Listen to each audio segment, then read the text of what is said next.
Hello and welcome to episode 121 of On the Bench, the podcast for scale modelers, by scale modelers, all about scale models.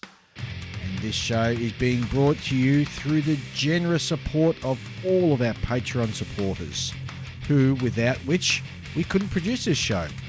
So if you want to help out, you can do so by going to www.patreon.com/onthebench and pledge any amount from $1 per month upwards.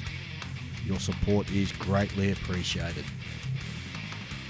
In this show, we're going to be having a discussion about weathering. It seems a subject that has come up out of the recent IPMS Nationals in Las Vegas. So myself and the boys are going to be having a bit of a discussion about that. Of course, we've got our usual What's New in the Modelling World along with listener mail. So sit down, strap in, and listen up. Established in 2016, the Scale Modeler Supply has developed a comprehensive range of premium acrylic lacquer paints designed specifically with the scale modeler in mind. Certified Australian made, SMS paints are tough and durable with a fast drying time that have been designed to use straight from the bottle, taking all the guesswork out of airbrushing. Simply shake and spray. The ever-growing range of SMS paints will suit all types of model builders, be it military, aircraft, cars, train, science fiction or gunpla. SMS premium acrylic lacquer paints will have a colour to suit you. SMS products are available through a trusted network of stores across Australia, New Zealand, Singapore, the US, and are also now available for the first time in the UK through From Model Centre. Check the SMS website at www.scalemodeler.com.au to find your closest stockist. These paints are on my bench and I use them all the time, so I know that you will not be disappointed. And hello and welcome to the show, and with me, still in lockdown, I have Ian. G'day Dave, g'day Julian, and g'day listeners. And of course, the effervescent, unflappable Julian. Yeah, okay. Good morning. Yes, it is morning here. How you guys been? You been tracking well? Yeah. Yeah. Doing as well as we can, working, and then going back to home jail. And well, considering that we live in a city that has now got the dubious crown of being the city that has been in lockdown for the most amount of days in the world. Yep, lucky us, eh? How's that? As I said to someone just before, I just think we started off as a penal colony and we've done a full circle. But in other news, they've announced that once we hit 80% of full double dose vaccination of the entire population of people from the age 12 and above, we will be released and allowed to travel overseas. So that means Omaha, yeah, baby. Well, 80% is a lot of people. Oh, we're getting there. We're getting there. We have 65% who have had single dosed and 32% fully dosed in Victoria. And they are saying that by the end of November, the 80% of the population should be double dosed. And once that crossed, target is reached, we can then do overseas travel. But the interesting thing is we may be able to travel overseas, but we might not be able to travel interstate because some of the states are refusing to open the borders up. Yep. Crazy times, Dave. Yeah, and of course that little state to the east, New Zealand, they're in lockdown as well at the moment, or certainly parts of it are. So we feel you're going to upset all the New Zealanders, you know that. Why? Because you just refer to them as a state. Yeah, the east state. Well, that's okay. Like as in a state of Australia. Yeah, but they refer to us as the West Island. So. Oh. Yep. Just a bit. In any case, just a bit of hilarity early in the morning. In any case, it was my birthday yesterday. Woo-hoo! Yes, it was. Happy birthday! Wow. And yeah. So I didn't get much. I got a Warhammer thing for my sister. And to be honest, I don't really like it, but I'll build it and paint it. Don't even like it, he says. Because like she freely admits that she bought it because she liked it. she's not the kind of person who buys like, oh, that's a cool thing, they'd like that, and then buys it. No. She's like, I like this. They should like it too. Well, then what you should do is paint it up in a way that you know she's really not going to like it, and then give it back to her. Well, I do plan on giving it back to her, but I'll paint it the way I want to. How come I missed your birthday? It wasn't publicised on Facebook. Yeah, it was. Was it? Everyone else on Facebook, said something. Yeah. I didn't. Except for you, Dave, because I guess you don't like me that much. Oh, dude, I feel really bad for missing your birthday now. Moving on. All right, guys. What's been helping assist you through your lockdown? You got any new stuff that arrived in the mail? No, I haven't received anything. I haven't purchased anything. I've been, a lot of the other modelers I've been talking to are sort of feeling the same way. They've already bought too much stuff earlier on in the COVID era, so they're starting to get worried that their stash is getting too big. Yep, I know how they feel. Well, I still got I got some paints that arrived from SMS scale model supplies.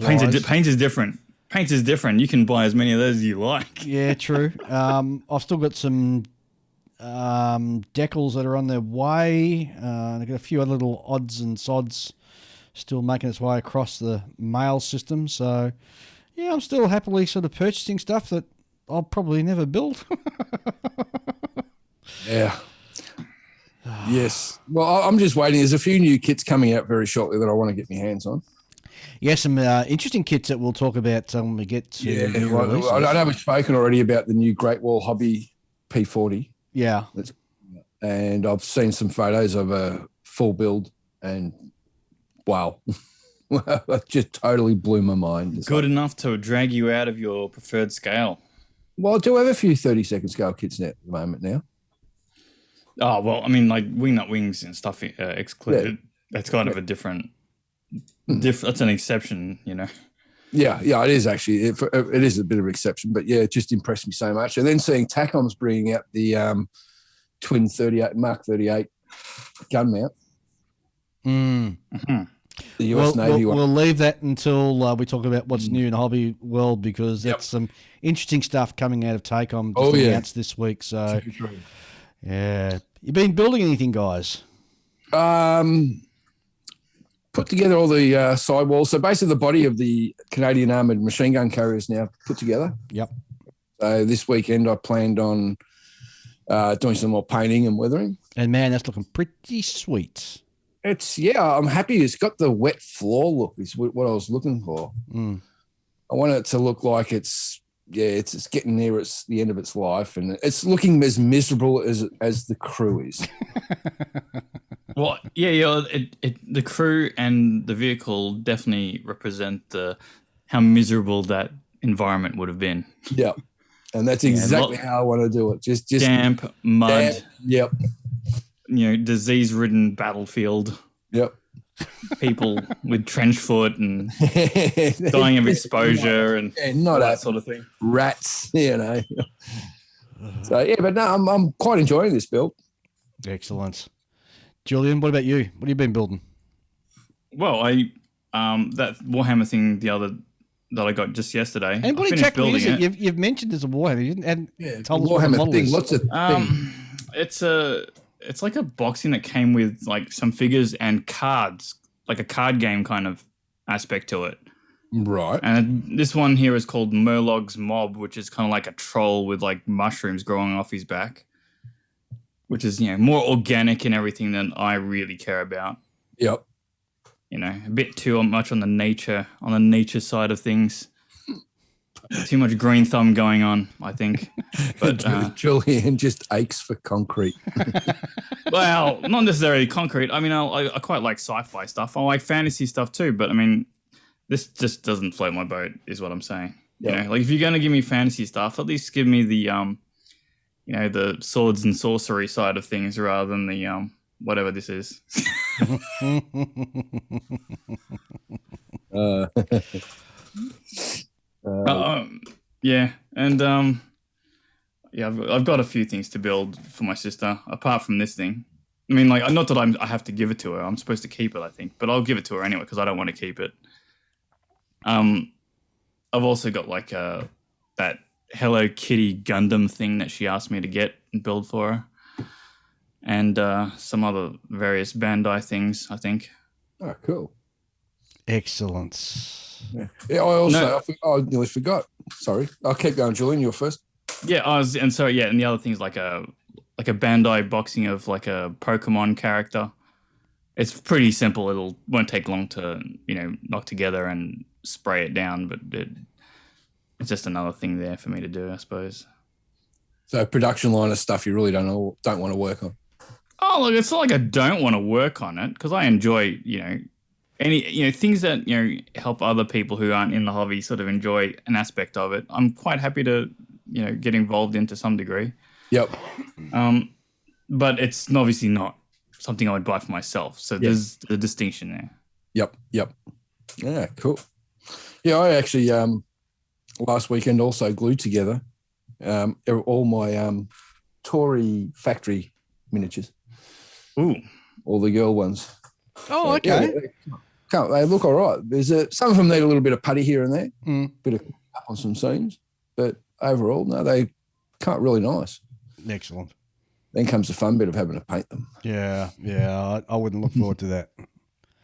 What's the skin? I reckon skin is one of those things that you know how to do it or you don't, and I'm in the camp that don't.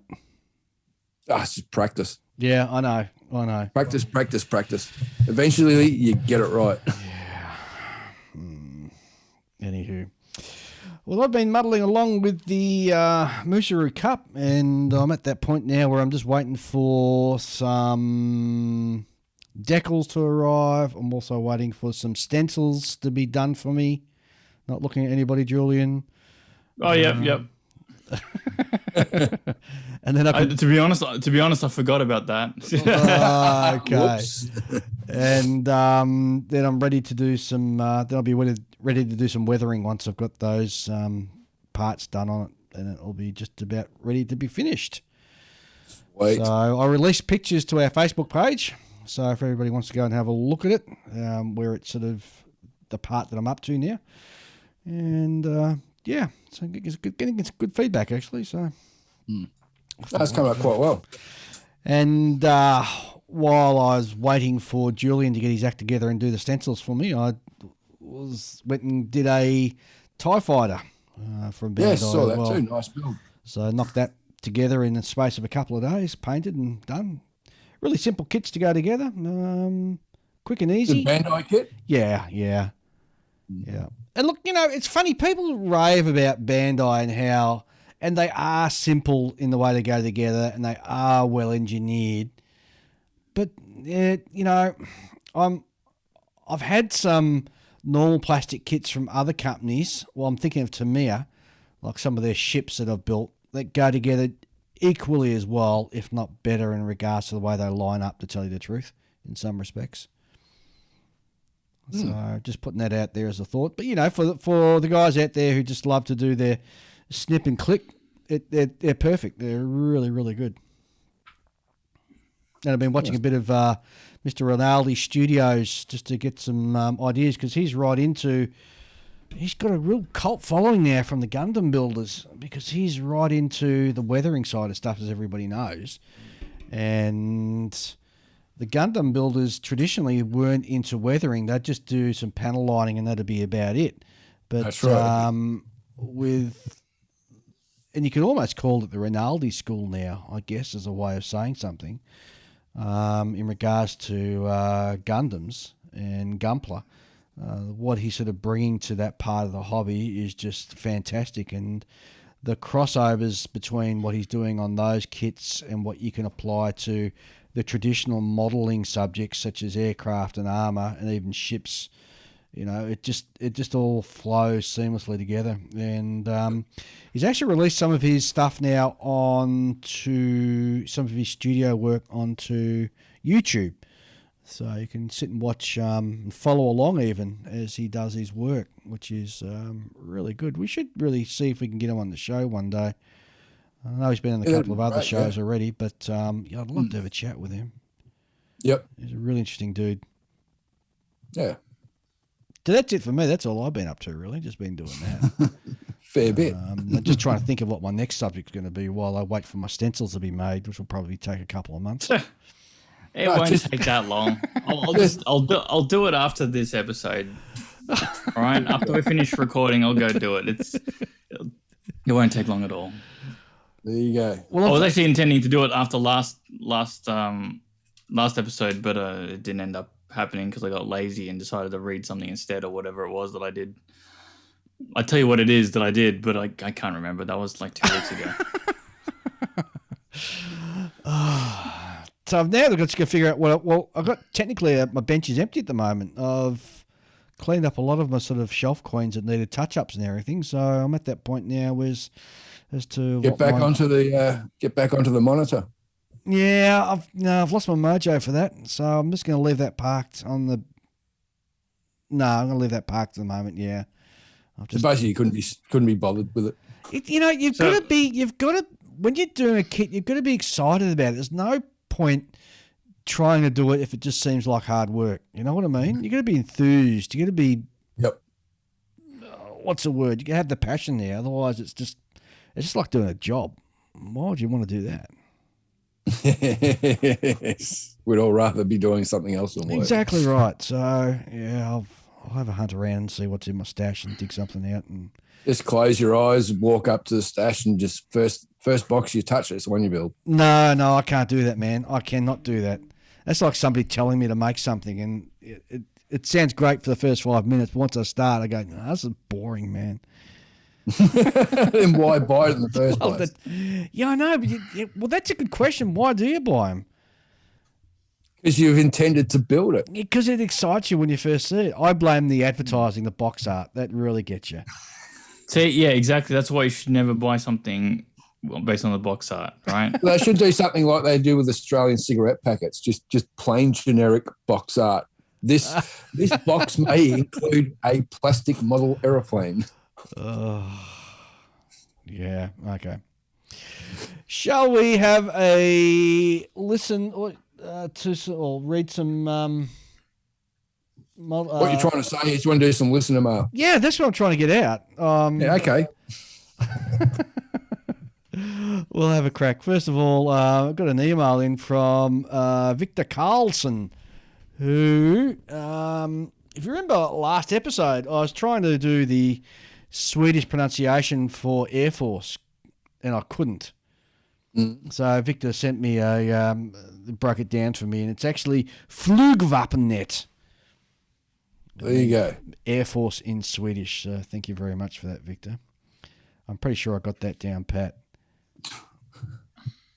I wouldn't be wrong. Anyway, next one, Raphael Shelton writes in, Dave, Ian and Julian, thanks for another great show. I have enjoyed the recent shows with the question conversation format, i.e. do modelling shows hurt or help and selling your builds and the average modeller.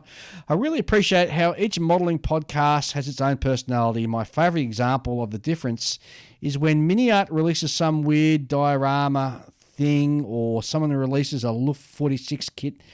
The SMP are totally Canadian and they go, oh, that's neat. Some real possibilities for diorama builders here. Oh, and imagine the kit bashing potential, eh? Sorry, it's been trying to do a Canadian accent. That's shocking. Whereas Mojo, as the brash Americans go, what a waste of time. Pigeons! Who the heck thought pigeons would be a good idea? Luft 46? How about some obscure Hungarian trainer instead? Whereas the benches seem to find the middle ground. Dave and Ian can see how it might be helpful or exciting to some group of modelers, even if it's not their thing, while Julian is characteristically nonplussed. Of course, in each podcast crew, there characteristically nonplussed. You missed it, laid back. You're the dude. The dude. You know, there's a subject that I want to touch on later. But when I actually thought about like what would be my position on this, I kind of describe it as nonplussed.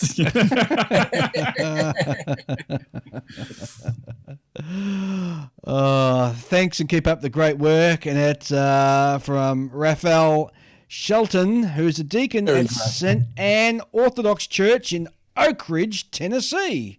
Hey. Fantastic. Great work. That's great.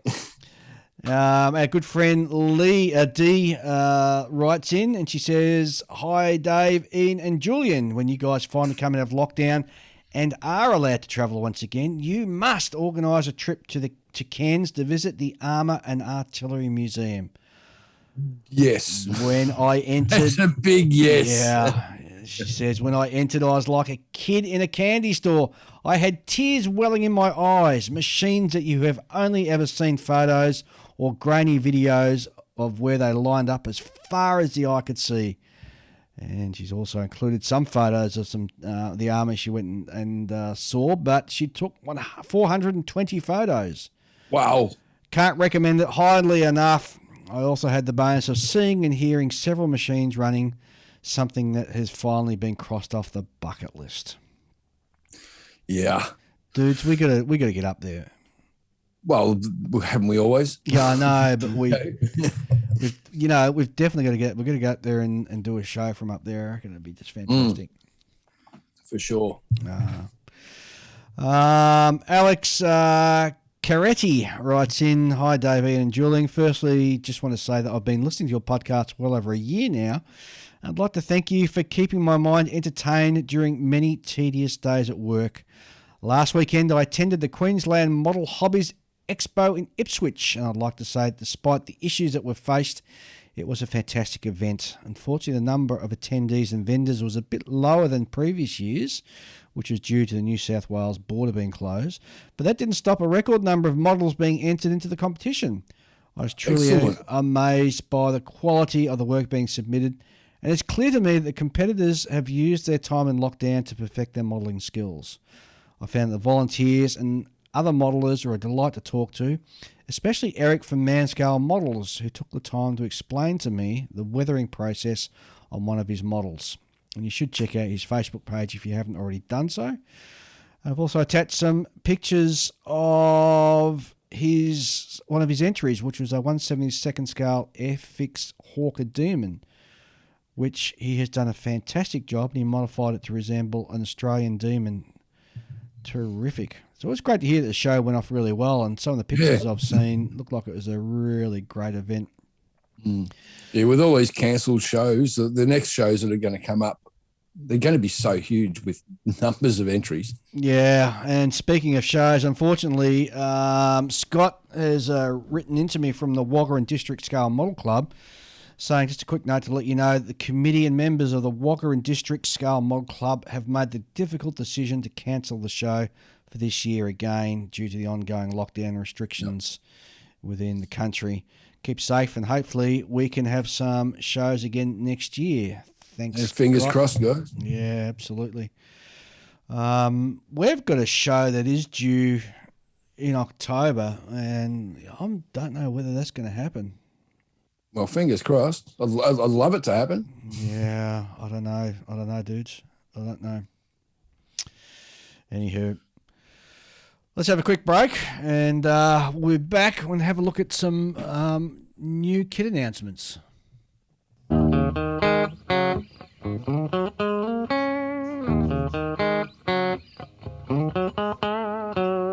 Whether you build aircraft, armour, ships, science fiction, cars or figures, the Fine Scale Modeller magazine provides the how-to information you need to take your modelling to the next level.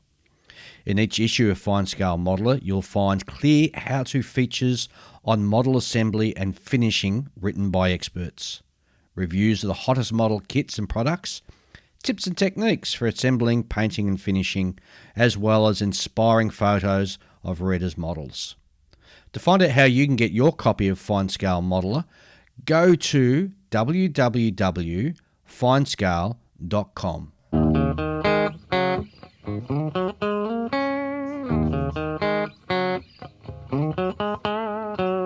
and welcome back. But before we go on with what's new in the modelling world, just had a message come in from Andrew Measley, who writes, "Hey guys, recent subscriber, working my way back through your catalogue.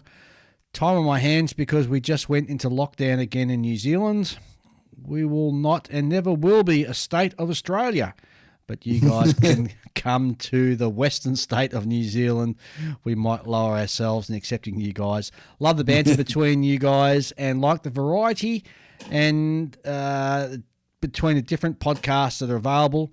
I find it hard to break into other genres. I like World War II armour and dioramas, but have recently tried some 120mm figures, a bust and an older Millennium Falcon. Do you guys find it easy to move between genres, planes to armour, etc., or do you find yourselves mostly sticking with one type?"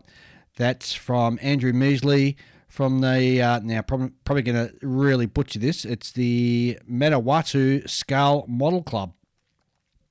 Yeah, well, how's that for timing? We're discussing. Were indeed. Do you guys find it easy to sort of jump in between different genres and stuff? For some reason, I don't seem to have a problem. No, I don't either. I just, whatever piques my interest at the time. Yeah, I'm the same. Yeah, I do have favourites, but there's Yeah, I still have my staple genres and things. I guess we all do, but I mean, like, I guess it's the key is in how easily you can switch to doing something outside of your normal wheelhouse. Yep.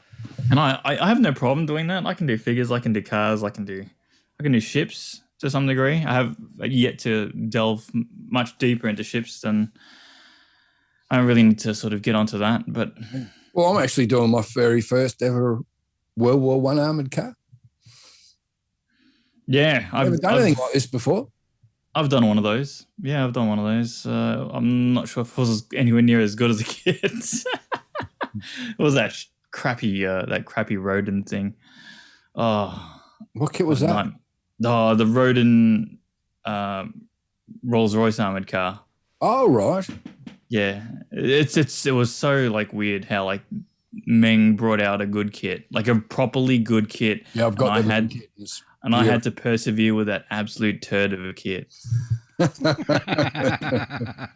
Absolute, like it's not even like molded in a way that you would even ever expect to see a model kit. But being Rodin, it'd have really cool box art. Oh yeah, it was ridiculous. Yeah, Rodin. The thing had like all four. I think it had like all four wheels off the ground with explosions behind it. Yeah, I think they do one also of some German truck getting strafed and there's like an explosion happening around it, and they've also done that really nice box art for the was it the Dragonfly? Not the Dragonfly, no, the Mohawk. Yeah, I think it's the Mohawk, the one with the jungle, and it's got like the Buddha statue and. Oh yeah, it was around it. It was like a condensed version of like Vietnam jungles and stuff that you see in movies like Rambo. Yeah. Yep. But no, they do great box art. Rodin does some of the best box art, I reckon. I think it's just a case of, getting back to what the original question was, it's just a case of sort of what sort of, tickles your fancy at the time. And we got a bit off topic there. Yeah, you did a bit. What are we talking about again? but for me, it's what piques my interest. I go through phases where, I want to build all, real space stuff, or I'll want to build armor or something like that. And I don't find myself tied down to one specific subject as such. I've got that, not ability. I guess maybe I'm a little bit more elastic in that I, enjoy building sort of everything. See, sci-fi is probably one of the areas that I haven't touched, apart from like Warhammer. And it's not because I have anything against that genre. It's just because I am really picky about what kind of like spaceships and various things that I would want to model. Yep. Very picky. Mm-hmm. Oh, cool. Well, let's see what the Falcon has to say, shall we?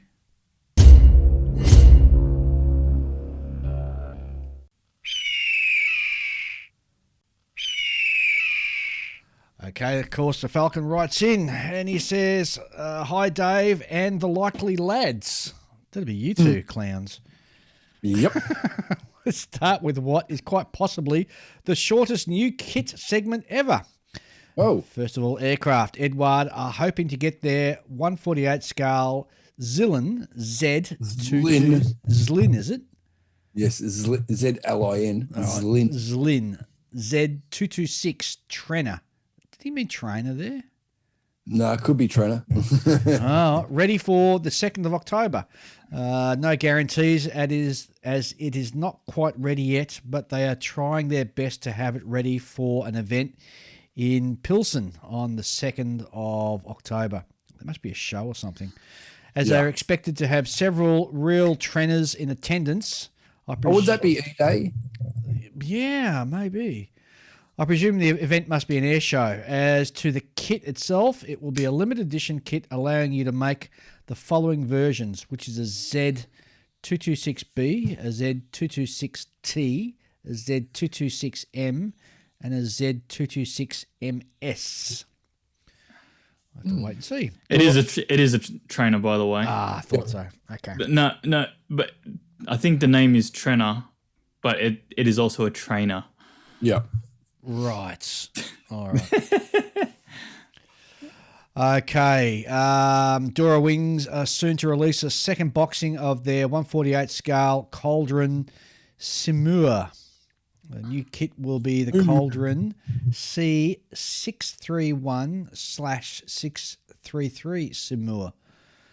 Only showing one scheme at the moment. A French civilian machine in overall red with white codes and the GODY radio signage. Brengan are apparently releasing another version of their 48 scale DG. Oh, gosh, these German words. Flugzeugbow. Thank you. Which is a DG 1000 glider. The new kit will depict the TG-16A in US Air Force service. Who knew the USAF used gliders? Well, there you go. Yeah. Brengan have shown the box art for their soon-to-be-released 48 scale Extra EA 300L/300LC aerobatic aircraft. Not clear if there are 2 or 3 schemes provided, but being an aerobatic aircraft, you won't be surprised that the schemes are very colourful. Well, it's good to see that there's some non-military stuff sort of getting through. Yeah. ABK models, previously known as A, B and K models, have shown CAD renders for a 72nd scale Heinkel Lurch 2 Entwurf C. Apparently it's a Luftwaffe 46 project that would never have worked, but will no doubt prove popular subject with modelers who can't get over the fact that Germany didn't win the war. People have speculated the kit will be in resin, but ABK have started producing styrene kits, so the Falcon is betting that it's actually going to be in plastic. Still with ABK models, they have shown very early CAD renders for a Bell P-37 Air Cobra. Hang on. Bell P-39. B-39, what did I say? P-39. Oh, P. You said B-37. Oh, jeez. Golly. I think you need new glasses, Dave. What scale? We'll take your pick because they are planning on releasing a kit in 72nd, 48 and 32nd scale. Oh, wow. So that's it for aircraft. So we're moving on to military vehicles now. Don't know why this was missed last time, but Meng have announced a 135th scale kit of the British main battle tank, the Chieftain Mark 10. The CAD renders look great, but don't they always? Box art shows the tank in the ever-popular Berlin camo scheme. Meanwhile, Trumpeter have shown box art for 2 new 135th scale kits, which will be out soon. One is a Soviet T-100 heavy tank and a Jackal 2 high mobility weapon platform. There is not so much news as to the Falcon actually starting a rumour. So here we go. Strap in for this one.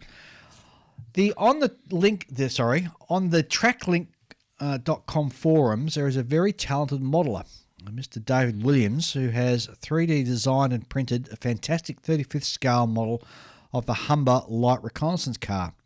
Looks as good as any kit out there. Now he has finished the Humber LRC, he was musing on what subject he should tackle next. Preferably something in the Bovington Tank Museum collection, maybe.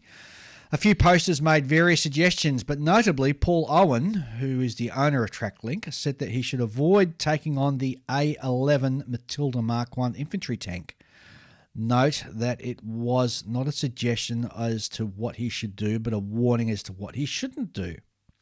Paul has made some comments referring to the Matilda Mark I in the recent past, predicting we wouldn't have long to wait before somebody would release a 1/35th scale of that kit. I suspect that Paul has some privileged insider information and actually knows that there is a 35th scale kit of the Matilda I in the works. The Falcon's intelligence gathering and processing facilities have been hard at work putting together a picture based on fragments of information collected from a wide variety of trusted sources over the past year.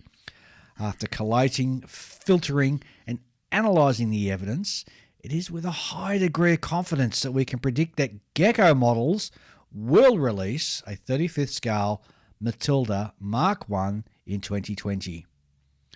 No, 2022, sorry. No, I may not have any actual evidence, but I want it to be true. And that's all there is from the Falcon. Well. You know, so the Falcon swings wildly between being a falcon and being a seagull. So we'll have to see if he's accurate on his little guess. A seagull or a duck? Did you ever remember there was like a movie back in the 80s that Disney released, and it was about like this bird-themed superhero? There's like a famous scene where he's driving in his rather unique-looking wedge-shaped car, and he's being chased down by like 8 Porsche 911s that are all painted black. No. You don't remember this? No. Oh, what was it called? I think. Come on, find it. Yeah, I'll have to find it. Yeah.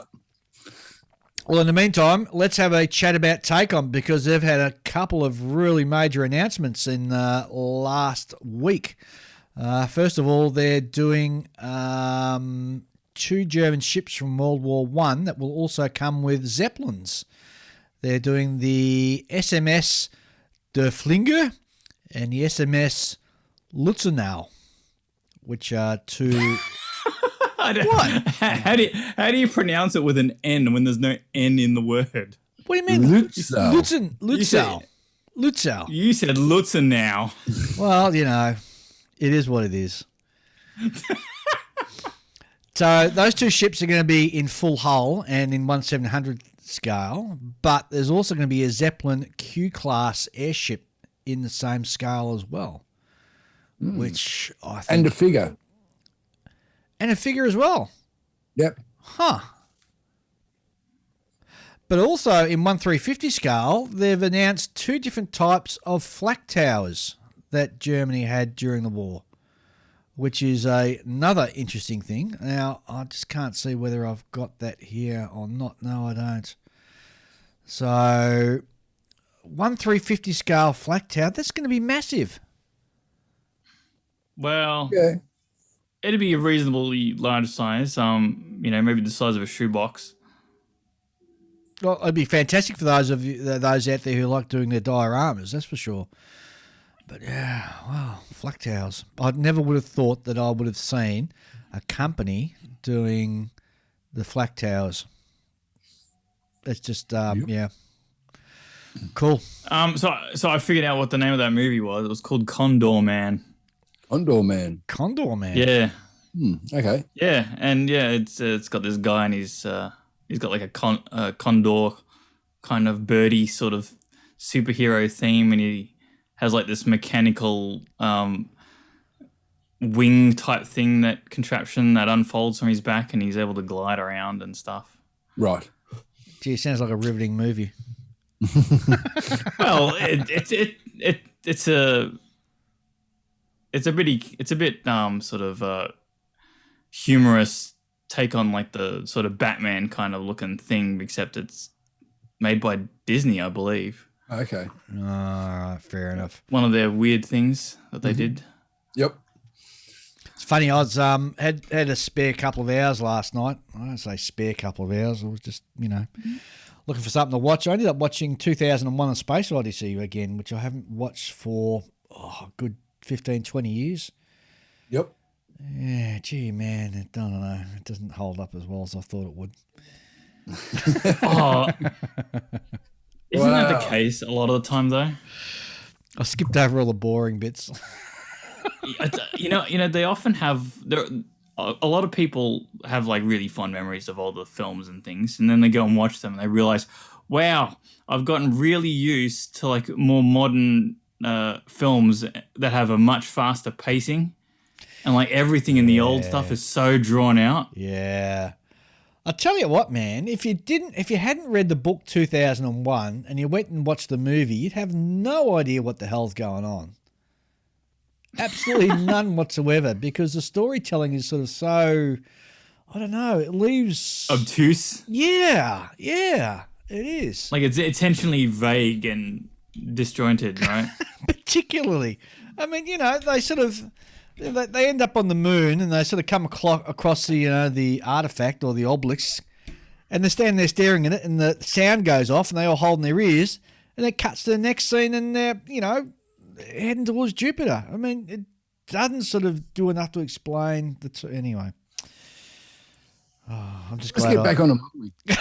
Well, I only mentioned that because I have purchased a 1/350 scale kit of the spaceship, so...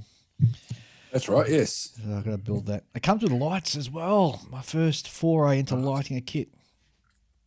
It's going to be exciting. Very nice. Anyway, you guys got any new modelling news? There you go. Well, I mentioned earlier with the Tacon's releasing the 5-inch twin mount. Yeah. Was it Mark 38, I think? I think it's the Mark 38, yeah. It's the... as soon as I saw it, it's like, yeah. You definitely getting one? Oh, for sure. Look, it's an unusual subject, but I reckon it's going to look pretty good. It will look good. Have you seen the other turrets have actually built or manufactured built? Yeah. Yep. They come out quite well, actually. Make a nice display piece. The only thing I'm disappointed in is it doesn't do the full... It just shows you the top turret. You want to do the full hole through the whole sort of section. Going all the way down to Yep. Just to show all the loading sections and how the ammunition's sort of taken up to the top. That'd be I'll tell you what, that would be a really, really interesting interior kit. Agree, yeah. agree 100%. Or a good scratch build project if you're into that kind of thing. Definitely. I've got it in my mind that a company actually did do one. I'm wondering if it was Tamiya or not, where they did do a turret. It was the full turret. And I have to go search through scale, mate. So I'm sure somebody's done it in the past, but I can't remember what scale it was in. Anywho, never mind. You guys got anything else? No, that's it for me. All right. Shall we launch into our topic of the day, which is weather to weather? How do you like to do that play on words? Oh, yeah. Wow, you're really patting yourself on the back. Thinking that one up last night, weren't you? Oh, well, wait to tell the boys about this in the morning. It just makes a snappy sort of 3 words to put on the episode when I publish it. So, weather to weather. Anywho, the reason this came to light was there was some discussions and that coming out of IPMS show in Las Vegas, the Nationals. Yeah. Where people were posting pictures and that. And there were some comments there about people saying that they thought that the judges had ignored or not paid as much attention to weathered aircraft as to non-weathered aircraft.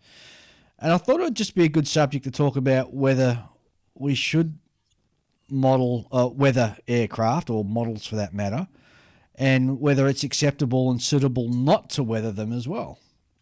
And under what circumstances should you not weather the model? Because I know that's a big kettle of fish to talk about, but man, you know, it really gets up my goat when some people say, "Oh, it's not a proper model if it's not weathered." Well, I can prove and demonstrate numerous examples of armour in real life where there's absolutely no weathering on them whatsoever. And a classic example of that is if you're doing a model of a tank that's in a museum. These things are classic in that there's hardly any weathering on them whatsoever. And indeed, when they first come off the production line, there's hardly any weathering at all. Or even more so, and this is a really classic example, when armoured regiments celebrate their birthdays or celebrate the first, what's the name of the battle where they first used tanks? Cambrai? Battle of Cambria. Cambria Day is for armoured regiments. It's a huge celebration, and they all sort of get their tanks out and they polish them and clean them to the nth degree and parade them in front of the CO and the colours and all that, and the regimental mascot is standing there. Those tanks are absolutely, it would not be a speck of dust on them as they're sort of being rolled out across the parade ground. Yep. And so I think it's quite acceptable, and indeed even you should, if you're deciding to model a tank in that particular thing, not to have a speck of dust or any hint of weathering on it whatsoever. Mm-hmm. Julian's got extremely quiet. Well, okay. I just don't want to like skip. Well, all right. I'll skip to the ending of this. Right, you just do what you want to do. All right. we can't have it. We'll have to close the episode off now. Stay in your lane. Stay in your lane. How about that? Stay in your lane. Wow. No, look, it's going on with days, but then on the other hand, you don't want to have a spick and span model in a diorama. No, not in a diorama. Actually, on a battlefield, something like that. Like if you got like a showroom or something, yeah, fair enough. No, negative, Ghost Rider. In a diorama, you could have spick and span ones. You could have tanks in inspections, or you could be doing a diorama of the May Day parade. But what I'm talking about is like in a battlefield situation or a battle zone. Most people, when they model a vehicle, they usually put it in the battle zone. That's context, which is different to what I'm sort of talking which means about. You need to weather.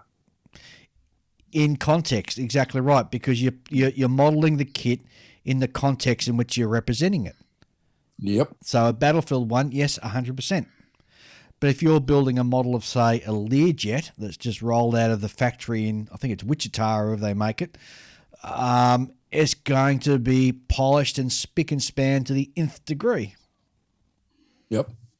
And then you're not going to have any sort of, unless you're representing it as one that's been in use for, 15 years, it's going to be it's going to be no marks on the aircraft. There's going to be no sort of stains or hydraulic leaks or anything like that. Who's going to go and lay down $15 million for their own private personal Learjet, roll up to the factory to pick it up and find stains in it? You wouldn't accept that, would you? No, of course not. There you go. So it to blatantly say and that you must weather is a ridiculous statement. Oh, I totally agree. You don't have to weather, but there are certain situations where it does help. I agree 100%. Because, like I said before, if you're doing a diorama and you got, like, for example, you got a Stuart tank sitting there in like Pacific jungle or something like that. If that Stuart tank is nice and shiny without one speck of dust on it, it's going to look out of place. Agree 100%. And it comes back to the context in which you're actually modelling the actual kit in.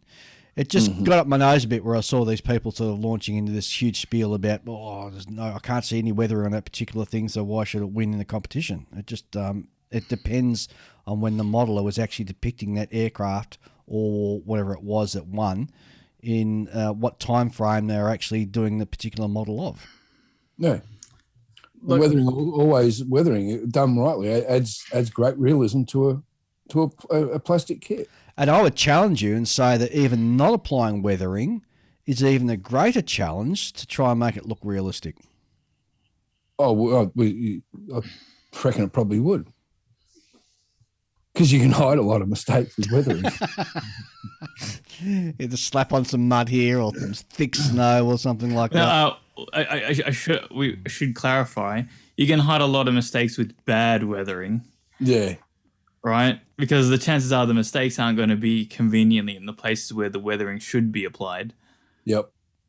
It's like, why is there a big clump of mud in that particular thing that shouldn't have gotten up into that area? Right? It's like, oh, that's a little suspicious. Or why is there a tarpaulin randomly sort of draped over this part of the kit? Yes. Yes. How to fix a crappy canopy. Oh, yeah. That's a classic, isn't it? Just get a tarp and chuck it over the top. Over the top. No one can see inside. Like I think whether you should weather or not to weather is, it's just an aesthetic choice, because even if you're capable of doing very good weathering and very good clean subjects, it's an aesthetic choice. It's how you want to tackle the subject, right?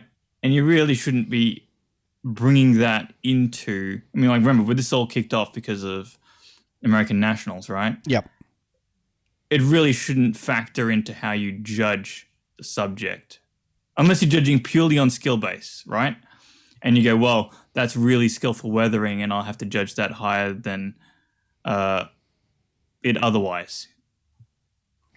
Well, that's interesting we talk about the judging, because the boys over at the Sprue Cutters Union have just dropped an episode where they've got judges who have actually come on the show, and they're discussing how the different styles of judging are done and how models are actually judged. So while we're not going to sort of dive into that side of it, I'd certainly recommend you go over and listen to that particular episode. It's their latest one. Yes, that sounds like a more in-depth discussion than we're going to have. It is, absolutely. And with people who actually know what they're talking about. Well, hang on, dude. I know what I'm talking about. But when I judge, I'm just saying that I try not to bring any of my biases to the table. Obviously I have a preference for how I would prefer something to look, but that's not up for me to determine on someone else's kit. If you got a bias, you shouldn't judge. Yeah, I just try to go, okay, what did this person want to do with it, and how far did they take it? Yes. Let's look at ship modelling at them as another sort of example, because there's two ways you can do. You can weather or not weather a ship, and when you don't weather it, it's what we call sort of museum standard, i.e., remember when your kid used to go to a museum, you saw those models of ships and they're all sort of perfect. That's how I like to do my ships, without any weathering on them whatsoever. I like them to be museum quality. And that is 100% acceptable, and nobody ever sort of turns their nose up or looks down upon it because it's not weathered. Yet, they can go over to the table with all the aircraft on it, and they will turn their nose up at aircraft that aren't weathered, or armour, for example, that aren't weathered. I just don't get the double standard there. Well, I think perhaps the term museum quality is not a good term, because there are some bad museum models. Yeah. Weathered or unweathered, there are some really, really bad models in museums. Right? Not every museum is willing to pay top notch for a good model, right? And obviously they get and then they get like relatively poorly skilled people trying to push their models into the museum, saying, "Oh, can you put this in the cabinet?"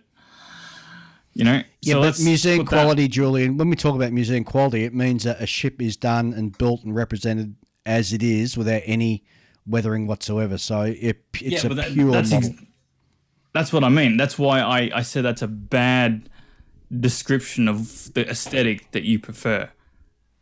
It would probably be better for you to say, I want a model that looks like a really good model, right? Like if you think of it in terms of realism, like if someone crafts, like if you, for example, if you recall the way judging is done at our local event, Model Expo, there's a section in there that says details realism, right? And it's like, as you go higher up in the scores, it says, does this look like the lower end of the scoring is like, it'll say, is it a very good model, but it still looks like a model versus is it a model that looks like the real thing as seen from a distance, right?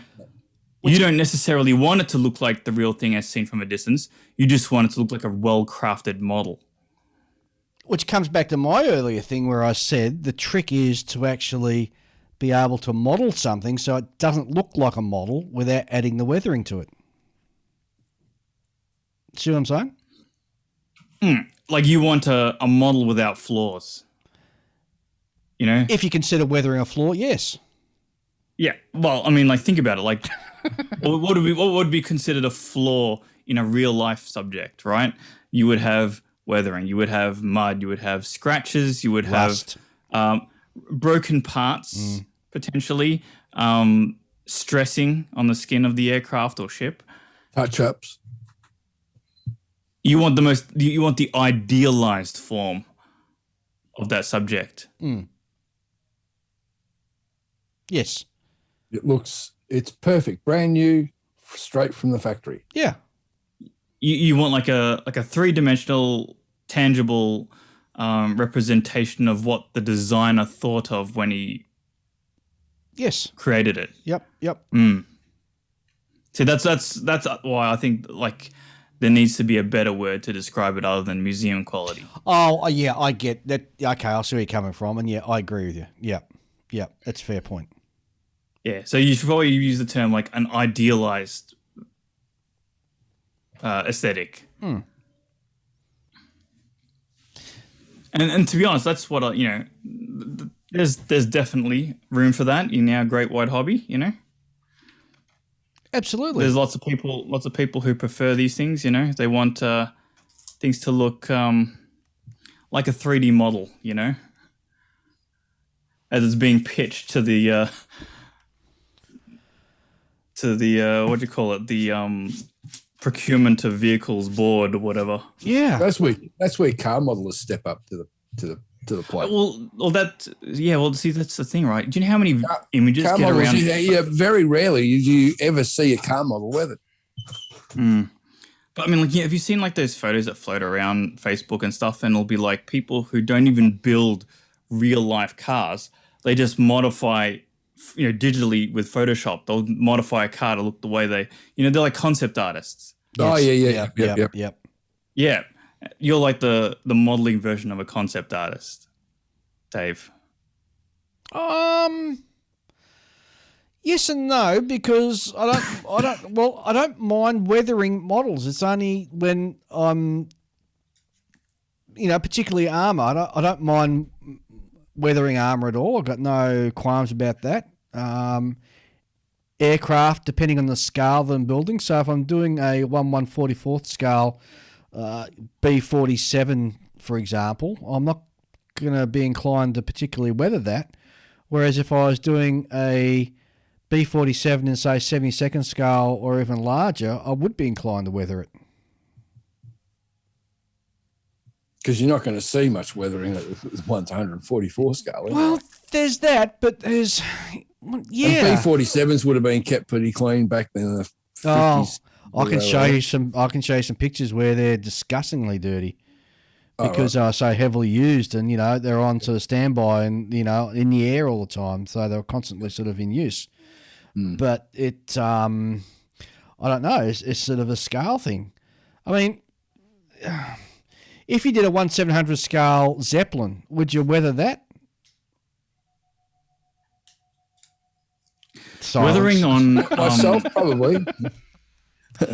I probably would. I wonder how the weathering would go on that. To be honest, like, I think one of the sort of challenges of a Zeppelin would be like trying to somehow make the fabric look like fabric. Well, I mean, like making fabric look like fabric's one thing. I mean, like a lot of figure modelers will, do that sort of thing. But how do you do it on something on that scale? Exactly. Or what about the 1/350 scale that Takem are pushing out? I mean, that's going to be half a metre long. Mm.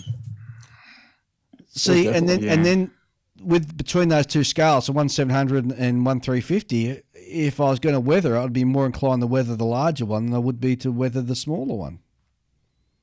Will be a lot easier. Well, it's not so much the easiness of it. It's just, to my eye, the 700 scale one is just going back to what Julian was sort of trying to encapsulate, it's just a representation of it.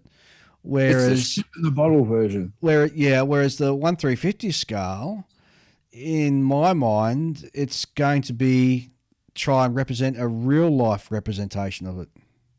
Hence the weathering. Yes. I have to say, Dave, the way you think of weathering and the situations in which you apply it are very all over the place. Abstract. It's like, oh, I got to put weathering on this tank, but not this ship. No weathering on this ship. Oh, but that ship's okay because it's not in the scale that I care about. Actually, you've summed it up. Yeah, you're right. Absolutely. It's a theme. Dave has themes. It's not so much themes, it's what seems right to my mind. Yep. Whereas me, I just kind of weather everything. You do. This is Can't help myself. This is why I headed it all off near the start when I said just do what you want to do. Exactly. I don't have a problem with weathered or unweathered models. It's up to the builder's choice. Yeah. Surely up to your own choice. But it just annoys me when people get on the soapbox and start, howling down other people because they haven't done it, and that's what annoys me. Let them. Let them. Everyone's entitled to their own views. Well, that's just a simple case of the common human behavior you see. Stop liking what I don't like. Yep. The gatekeepers. Yes. We got to get past the gatekeepers, man. Oh, I had a revelation about gatekeeping. Oh, did you? Yep. So generally speaking, gatekeeping is considered like a bad thing. Like, there's more than just your purest version of what this thing should be. Mm-hmm. But that's what they are. They're people that want to protect what they perceive to be the purity of, say, the hobby, like the modeling hobby. Oh, we can't let these Gundam modelers in, Yeah. or whatever. And it's like, it's new. I don't understand it. It scares me. Don't let it in. But gatekeepers are an extreme of that, and there's another extreme at the other end, right? Like all things, it exists on a spectrum, and the people at the other end are the people who want to broaden it out to a point where it's no longer a thing. I forget what example I used to get to this conclusion, but basically, you'll hear about people who are into a certain hobby, and it's now ruined because of people who, they took it on, they adopted it, and then sort of ran it into the ground, and it can't be really appreciated anymore. And there are cases of that. I can't remember which ones they were, which kind of makes it seem like my argument is pretty poor. But this is what happens when you come up with revelations and you forgot how you got there.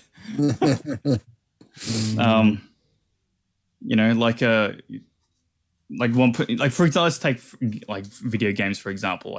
Back in the day, games used to be difficult. They were for real enthusiasts, and now they've dumbed down a lot of video games to the point where they're not fun. Really? Do you reckon they've dumbed games down? Do you? There's a lot of that, yeah. Huh. For example, you would not believe the number of games where they've literally got the illuminated path for you to follow on the ground. It's like you just walk on that line and you get to the end objective. But they've done, and then you find out that you look at it and you go, how can anyone possibly fail at that? You've dumbed the game down to the point where it's not even fun. And then one day you meet one of these people who can't even follow the line, and they give up within Like, oh, come on. I get it. Like, that's why you put it in there. And obviously you did it for a reason so that you could sell more copies, right? But there has to be like surely there must be like a thing where, okay, you've got your games for people who are casuals, and then you got your games for people who are real enthusiasts. But the problem is they all want to make money, right? So, and is there any room left for the enthusiasts? Like, for example, like let's say that Snap Together kits became the norm. Yep. Because they found out that there was a much bigger market for Snap Together kits than there was for glue together model kits. Yeah. Right. And to be honest, when you think about it, it's kind of going that way. Look how many of Bandai models there are, and all of those are meant to be put together without glue. Well, right? I'll tell you right now, the Bandai, that's a $4 billion industry, and it outstrips our traditional sort of side of the modelling side in regards to money. Yeah, and then you think about like how many of our military type models, how many of those manufacturers actually care about modeling? Not that many. All it would take was for them to realize, you know what, we could probably make 20 times the amount of money we're currently making if we make Snap Together models of robots. And they would. They absolutely would. They would do it tomorrow, were it not for the fact that Bandai owns the IP that they make their models of. So no one else can make models of it. Right? If it weren't for that, if it wasn't for that barrier, people would be making those instead.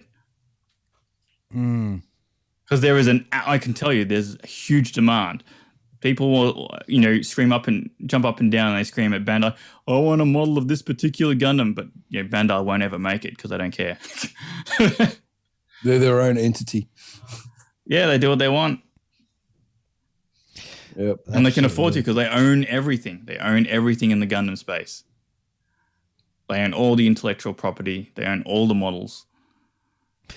Well, there is a certain enjoyment in building a Snap Together model. Having built a few just in, the recent couple of weeks or recent months, there is a real, you just, sit down there and snip and stick it together without any glue. That TIE fighter I did's got no glue whatsoever on it. It's all. So that'd just feel weird for me. It's all. I just have to put glue on it just for the sake of having to put glue on it. Well, I purposely didn't. The Mercury Cup model's got absolutely no glue on it whatsoever. Yep. And in some respects, there's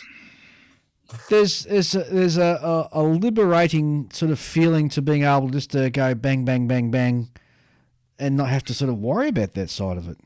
Yeah, but imagine that there's a scenario where suddenly all the models went that way.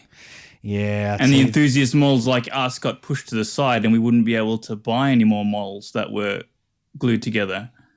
You would feel, would you be the gatekeeper at that point? Would you be like saying, oh, we need to keep these people out of the hobby because they're ruining my hobby? Oh, God, no. No. You might be like that if you had no more kits to buy. Oh, okay, yeah, that's a point. And that's how gatekeepers come about. Like, they don't exist for no reason, right? And likewise, like, it's a balancing act, Like, how do the gatekeepers get to keep their little niche, and then how do the people who want just a casual bit of fun get to have theirs as well? Where's the balance? Well, there's no right answer, is there? No, there's not. And ultimately, it's out of our hands because, like, these movements in the market and the interests of people are like the weather. They go in their own direction, and no one can really control it. Very true. So coming back to my original sort of question, whether to weather. Yeah, that. Because we got way off track. Well, I weather. That's it. I weather. That's my choice. That's purely my choice. Well, here's a challenge to you, Ian. I challenge you to build a model and not weather it. I have. Oh, okay. Well, that you Whenever I build, you just took the wind out of my sails then. when I build me muscle cars. None of my muscle cars are weathered. All right. Oh, there goes that idea then. Should we move on to the other small subject of today? Sure. So in our state of Victoria, Hey, lucky us. Oh yeah. the state of Victoria has become the first state in this country to outlaw the use of the swastika, except for educational and historical purposes. Now, I don't know what that'll look like because it's obviously a pretty new thing. If you had to ask me how that would go about, I would say, okay, well, if you were going to implement a law of that, it would mean that built models of Luftwaffe aircraft would be a fine use of it because that's historical, but the selling of said models would not be. Right? Because that's just selling stuff. That's not really historical at that point. Even if you're selling a historical subject. Yeah, but like, where do you draw the line on that? It's It happened last. It's just been announced, so we really got no idea what our government is planning on doing, and going off the way they react, it's probably going to be something quite drastic. It could even be as far as if you buy model kits in this state, if you're buying a German aircraft or a German vehicle, it will have the swastikas removed from the decal sheet. Yeah, but I think they'll probably just switch. You may have to put stickers on over the swastikas at model shows. Maybe some European countries. Yeah, we don't know what it'll look like at the moment, but one would hope it would just go the same way as it already does in Europe, where they give you 2-piece decals. Yep. You know, but we don't care because we got a silhouette cutter. Well, that's all right. Like, so if there's nothing to stop anyone from doing it, even if you just did it with a brush, right? Right. But personally speaking, I don't really care. I've got no intention of, like, I got the Luftwaffe thing out of my system a long time ago. Yeah, same here. Well, the reports are saying that consultation is also expected to take place around how the Nazi symbol ban is crafted to ensure appropriate exceptions are in place, such as for educational or historical purposes, or for the other uses of the symbol. So historical purposes, I could quite well argue that if I'm doing a ME-109, I've got the swastika on the tail, that is historically accurate. I think the real reason behind this legislation was to stop the willful public display of Nazi symbols, which is always the odd clown who has one on a flagpole. Yeah, and this is coming hard on the heels of the recent rise in neo-Nazi activity, particularly within Victoria and New South Wales. And the proposed ban is going to form part of a sweeping new anti-vilification reform, which is going to be aimed at reaching beyond race and religion to cover areas such as sex, gender identity and sexual orientation, as well as disability and medical status. So, in any case, obviously it's a pretty controversial symbol, and I don't. Well, unless you're a Hindu, then it's every day.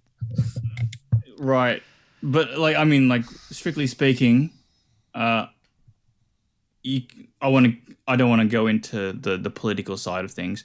I'm only concerned with how it pertains to the representation on models. Yep. And I think how it's going to affect us in the model. This isn't a political podcast. It's a modeling podcast. And I don't think that the legislation will ban us from doing the historical representation. And it's not like that we're sort of,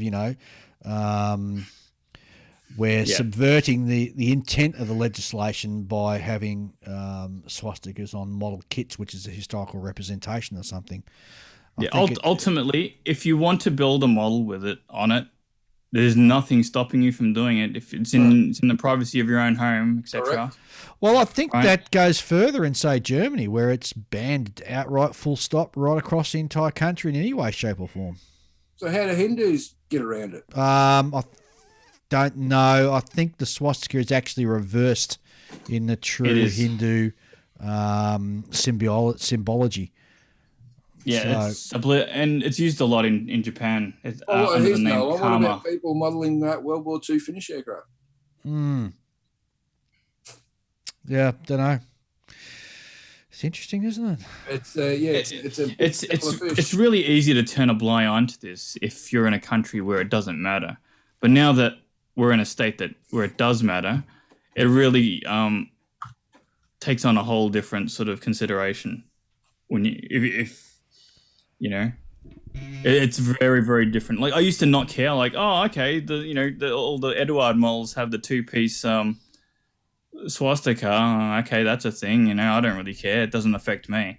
But once it does affect you, you actually have to turn an eye to it and think about it. Yeah. Well, another one I was just thinking, what about people who are like building the Bismarck? Bismarck's going to look really weird, like a red stripe and just a white circle on the front. It is. Yeah. We're going to put in this place a smiley face. I think we'll just have to wait and see what the actual definitions of the legislation are. And I think the intent's good, but we'll just have to wait and see what the actual legislation says when it's actually proclamated, which will be next year, I believe. Yep. That's it. Good one. All right, guys. Anything else? No, nope. Model building. The other thing I've got to add is, of course, don't forget, if you want to find out more about the other model podcasts that are around, go to modelpodcast.com.